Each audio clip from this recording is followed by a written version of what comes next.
Welcome to Perspective in Business. I am Juan Carlos Giraldo, reporting from Boston, United States.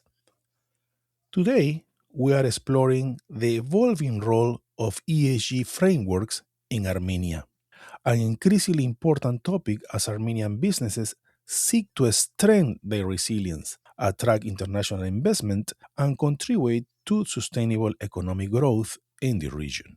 I am pleased to be joined by Arsen Nazaryan, who has been closely following sustainability and responsible business practices in Armenia. Arsen, thank you for taking the time to speak with me today. How are you? Hello, hi, Juan Carlos. Thank you for inviting. I'm honored to be your guest. I'm fine, thank you. And warm regards from Yerevan, Armenia. Thank you so much. I'm so happy to have you. And it's very interesting that the world start to know what's going on in Armenia in terms to ESG and sustainability. I would like to start this conversation with this question, Arsen, to set the context. Where does Armenia stand today in terms of ESG framework development? Is it still in early days or are we seeing meaningful momentum building? What are your thoughts? Okay, Armenia, like many other developing countries in the world, is at the early stage, but we're not from zero. We're not starting from zero, and the momentum is real. But uh, the thing is that ESG in Armenia is generated externally. Uh, let's see who is driving ESG in Armenia. The champion is Central Bank of Armenia, our national bank, and the board of the Central Bank of Armenia officially approved the National Sustainable Finance Roadmap back in September 2023, 3 years ago almost. Uh, However, international financial institutions like European Bank, World Bank, Asian Development Bank, KfW, and others are the real driving forces of sustainable finance. And of course, commercial banks, lenders are the driving force. The mining sector in Armenia is also active in ESG. However, in corporate Armenia, the boardroom is not yet convinced that ESG is the new standard for business model. So ESG in Armenia is arriving through pressure, not through belief. And that's shaping everything else we'll talk later. And thank you for providing the current landscape in Armenia. What are the key ESG pillars in your country? What do you think? What areas are receiving the strongest focus? And where are the main opportunities just to, let's see, to further development in your opinion? ESG pillars, like almost everywhere, the front runner, the champion is environmental. But let me frame these pillars, each pillar by what's actually forcing it locally in Armenia. On environmental side, that's kind of export markets, and especially European Union oriented trade exposure is what's forcing locally environmental part. That's green taxonomy pressure coming from European Union, let's say, legislation, and the aspiration of Armenian companies to export to European Union. From social factor, that's labor practices, supply chain visibility, which is demanded again by external partners. It's not about local value chains, but about foreign partners working with Armenian business. Governance part, unfortunately, this is the pillar which is a little bit ignored by companies, by boards, because it's the least visible to outsiders, and the one that fails most in real practice. Yeah, by the way, Charles, the governance, I come from governance part of ESG. It's near and dear to me. And this pillar, I would say, it makes the other two more credible. That's interesting. So while we see some kind of progress, in the same time we see some areas that clearly still need more work in that framework, specifically that you mentioned in the G.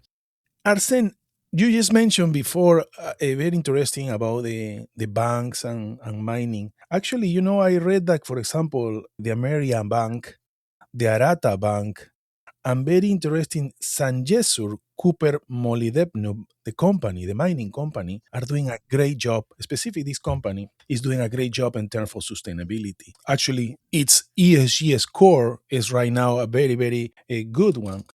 Are any Armenian companies leading by example in ESG reporting, or is primarily by expectation from international partners? Because again, the Sanjesur Cooper molybdenum combined, is the largest mining company and has been strengthening the ESG framework commitments. Are very, very interesting and working very well in the emission reduction, the water management, which is critical in mining, and risk, which apply to governance, and transparency that we talked before the conversation.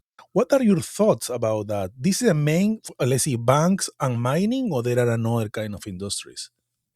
Look, you are right. We have champions both in financial sector and in real sector.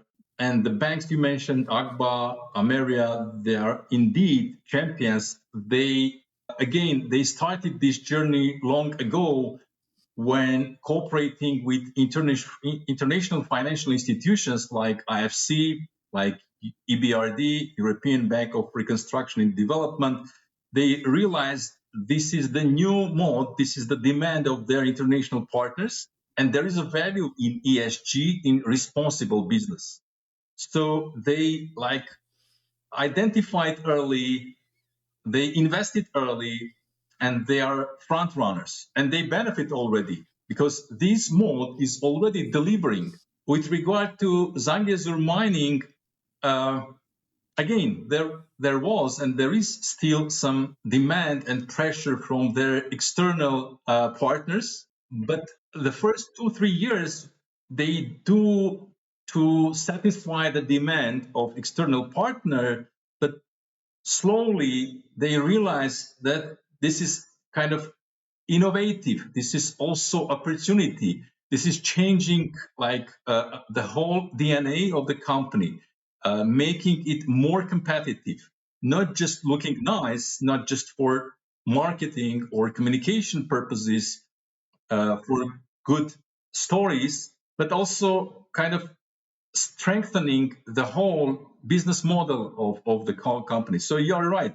These are companies leading, maybe a little bit by soft pressure, outside pressure, but after a couple of years, it's already becoming kind of nature of that company. So starting not from belief, but from external pressure, but slowly it's creating internal ESG maturity and delivering in reality, adding value on top of existing one. You are right. You just mentioned the word change. Something that I've learned through those years about ESG is it's very important. First of all, the leadership, how the companies operate in terms of ESG, but involves as well mindset. So my question is, based on you mentioned about change, what is the single most important mindset shift Armenian businesses need to make to truly, embed ESG into their operation and strategy? Look, by the way, quickly to continue the last point on Zangezur, strange enough and interestingly, as a success story, let me add on top of what I said as a champion in ESG reporting, what has changed in the mindset of this company. They realized they went extra mile and they said, look, if we're already doing it, let's elevate it at the level when board has a special committee on ESG, not assign ESG to risk committee or to audit committee. Let's have a separate, like good international practice, going beyond normal ESG, extra mile. And moreover, they were the first company in Armenia who have not only reported ESG, but also assured ESG. So third company, audit company, audited and assured the ESG report, which is huge advance for market company and economy like Armenia. Now, on very important point. Thanks for that question. Look, mindset is really kind of at the center of this whole change of reality. Look, I think once companies, board members, chief executive team, owners, they stop treating ESG as a communication, reporting, and marketing exercise and start treating it as new business model, innovative, with a strong governance, financial, and clear ownership, there where you see a change in the mindset, a new level of corporate culture, change in the culture. Ownership is an important part because you need to understand who on the board actually owns. Because if everyone owns, then nobody owns. You need to have a champion, a specific person or a committee responsible for this new business model, for this new direction. And another important change is to how you treat the data, because data goes before accountability. You cannot hold anyone accountable for numbers you are not yet capturing. You need to understand how to capture, how to analyze, and report on data. Data is very important. High quality and data you can rely on, trustworthy data. And the framework. Once you understand that frameworks are important, you need to be selective. The mindset shift is admitting that real ESG is about good governance and good management, not PR. Exactly. No. So 100%. 100% I agree with you, Arsen. Again, you mentioned a very important, I was taking notes and then I grab a word, is go beyond, which is it's no longer about the, let's see, doing good, right? ESG, again, is no longer just about doing good. It's about risk mitigation and adaptive capacity. I read your article you wrote on Medium titled "Do ESG practices help companies withstand geopolitical risk?" Some experts mention right now that, for example, the ESG need a extra G, which will stand for geopolitics. Would you mind to elaborate a little bit? ESG is no longer just about doing good; it's about risk mitigation and adaptive capacity. Please. Again, very nice, excellent, timely question. Look, yes, that what started as doing good by doing well is now turning to be, let's say, a great skill for absorbing shocks. So from nice reporting exercise, from evolution of corporate social responsibility, ESG is now turning to be a mitigation tool, adaptation tool. ESG failures increasingly show up as commercial risk, lost finance, lost partners, lost market access. These are not just reputational risks. And whether a company can respond when a lender or partner suddenly tightens requirements rather than scrambling to build reporting infrastructure from scratch under deadline pressure within 1 month, these are different categories of companies. Let me tie back to my favorite question, topic of governance. Adaptive capacity is about being well prepared. Very important. Preparedness. Companies with good ESG oversight mechanisms already in place can adapt in a couple of weeks, while companies without them adapt within crisis time, which is costly, lengthy, and probably not high quality. That's interesting. Artin, I have before wrapping up with the next question.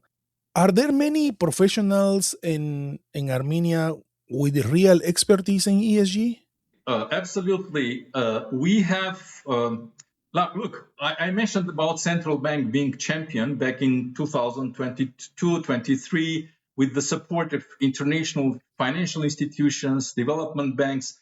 They created a pool of experts who kind of looking to ESG with the eyes of investor, banker, financial institution, but then it created demand in other sectors, consulting sectors. So we have already a couple of organizations, service providers who have specialized units like ours. I'm now representing Nexia Armenia company, which is part of Nexia International team.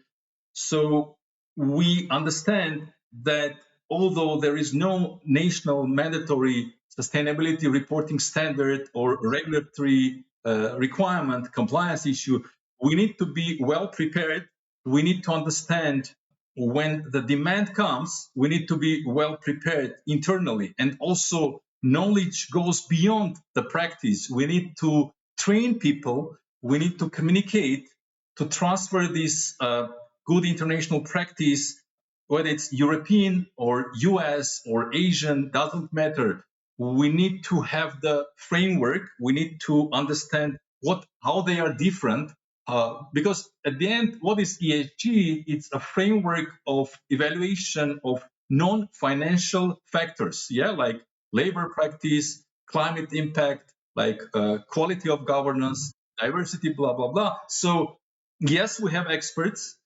Yes, we are slowly preparing to react to the demand of real sector, including financial sector. We have association of banks in Armenia, and they partner with international organizations to provide training to in-house experts in commercial banks, investment companies, and also to have free of charge training. Tomorrow, I'm invited to give this kind of speech or to be a part of panel discussion on governance of ESG at the institution called Armenian Institute of Directors. So different organizations realize that it's already here. We are not yet in the sea, we are not yet there, but it's close and it's coming kind of indirectly from outside. But at the end, we will have a lot of demand. So yes, experts are here, and we have already cases when organizations are starting their ESG journey without telling anybody, without noise, but trying to kind of, it's well-kept secret. Hey, we start collecting data. We ask this expert to come and tell us what not to do, where to start, which companies are the benchmark. So there is kind of already appetite there, and this is a very good sign that this is a healthy market, and we have a long way to go, of course, but yes, small pieces of puzzles are coming together. Oh, that's amazing. It's very important that you mentioned that, and I'm totally agree with you. When companies practice more this kind of frameworks, we're going to spread in another kind of industries, not just banking or mining, probably in another retail, food industry, beverage, etc., etc. Arsen, is there anything that you would like to add to this conversation? And also, please share with my audience where can they follow your work and stay informed about ESG or sustainability in Armenia.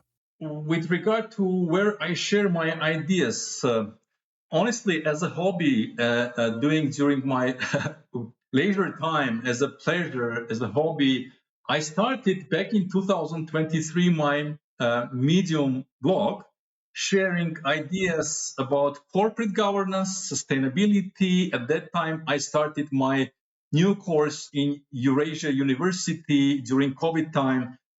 So I'm sharing my ideas and like some news on this area in my LinkedIn page, in my Medium blog, but I also follow closely some international publications, and I'm a fan of Central Bank of Armenia website. They are very active.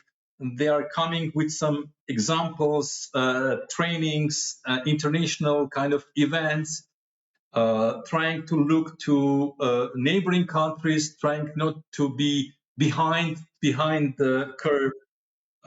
I think now there is not such a thing as a lack of knowledge, but one thing I would like to reinforce again, having in mind that although the letter G is the last one in ESG, that's probably very important one because the whole ESG need governance.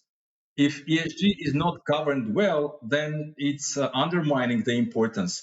And the whole ESG governance should go before communication of ESG or publication or using it as a tool to improve your reputation, to be more competitive. At the end, ESG, as any new or advanced business model, needs good governance and good management. I think I would say this should be takeaway idea for many events about ESG. Perfect, Arsen. And I bet with your expertise in this and risk and the governance will be so helpful for many companies in Yerevan and the whole Armenia country. Arsen, I would like to say thank you for your time. My pleasure.